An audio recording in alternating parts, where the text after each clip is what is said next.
ৰাইজ কিয় আহিছে তেতিয়া আমাৰ ঘৰতে যদি কাজিয়া ৰাইজ কিয় আহিছে আৰু তেওঁলোকে হিমন্ত বিশ্ব শৰ্মা ডাঙৰীয়া নিজৰ পচন্দৰ প্ৰাৰ্থী দিব পৰা নাই সেইটো ঘৰৰ কাজিয়া কিয় নকয়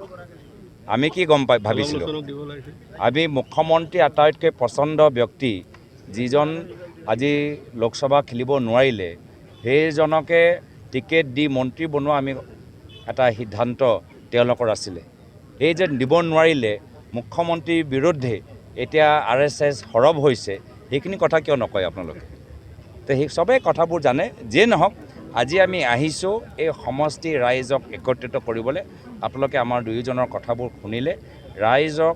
বিজেপি চৰকাৰৰ যে অন্যায় অহংকাৰ তেওঁলোকৰ বিৰুদ্ধে ৰাইজক সাহস প্ৰদান কৰিবলৈ আমি আহিছোঁ ৰাইজক সহায় কৰিবলৈ আমি আহিছোঁ আজি অসমৰ ৰাইজ বিপদত আছে যি অত্যাচাৰ বিজেপি চৰকাৰ আজি চলাই আছে ৰাইজৰ ওপৰত আজি ৰাইজ অসমৰ জনসাধাৰণ বিপদত আছে আৰু বিপদৰ সময়ত তেখেতৰ লগত থিয় দিবলৈ আজি কংগ্ৰেছ দল বিহালীত আহিছে মই যিমানবোৰ প্ৰশ্ন আমি আজি প্ৰচাৰ কৰি আছোঁ আমি পাৰ্টি চাৰ্টি একো নাজানো আমি প্ৰচাৰ কৰি আছোঁ আজি ৰাইজক আমি একত্ৰিত ৰাইজক সাহস প্ৰদান কৰিব লাগে যদি তেখেতে পদত্যাগ কৰিছে তেতিয়াহ'লে নিশ্চিতভাৱে কিবা এটা হৈছে য'ত মতানৈক্য হৈছে সেই গতিকে খুব সম্ভৱ অসুবিধা হৈছে কিবা এটা প্ৰাৰ্থী CPIMLৰ নিৰ্বাচন প্ৰাৰ্থী দিয়াৰ ক্ষেত্ৰত তেনে ক্ষেত্ৰত নিশ্চিতভাৱে কংগ্ৰেছে প্ৰাৰ্থী দিব আৰু কংগ্ৰেছৰ প্ৰাৰ্থী নিৰ্বাচনৰ এটা প্ৰক্ৰিয়া থাকে এই প্ৰক্ৰিয়া তৃণমূল পৰ্যায়ৰ পৰা তেখেতসকলে মনোনয়ন সংগ্ৰহ কৰে তাৰপিছত স্ক্ৰিনিং কমিটি হয় ইলেকশ্যন কমিটি হয় ইত্যাদি বিভিন্ন প্ৰক্ৰিয়া থাকে আৰু জিলা কংগ্ৰেছৰো পৰামৰ্শ গ্ৰহণ কৰে মণ্ডলৰ পৰামৰ্শ গ্ৰহণ কৰে মই আশা কৰিম যদি কংগ্ৰেছে দিব লগা হয় কংগ্ৰেছে ভাল প্ৰাৰ্থীকে দিব আৰু আমি যিটো কথা কৈ আছোঁ আমি প্ৰাৰ্থীতকৈ কেতিয়াবা জনগণ যথেষ্ট সচেতন হয় কেতিয়াবা কয় দল বেয়া প্ৰাৰ্থী ভাল আছিল কেতিয়াবা কয় প্ৰাৰ্থীজন বেয়া দলটো ভাল আছিল এই গতিকে মানুহৰ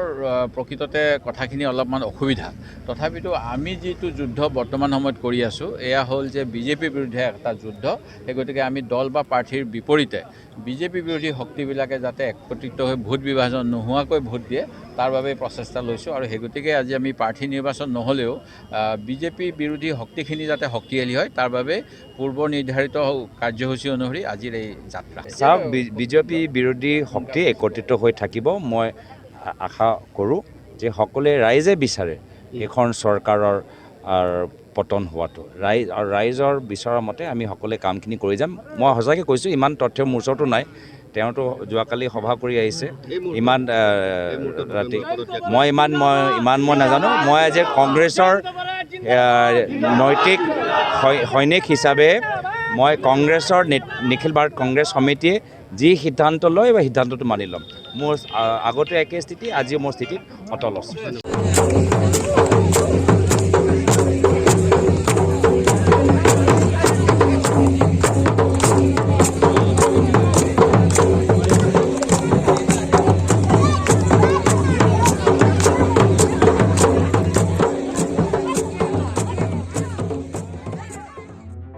নিউজ 12 অসম নৰ্থ ইষ্ট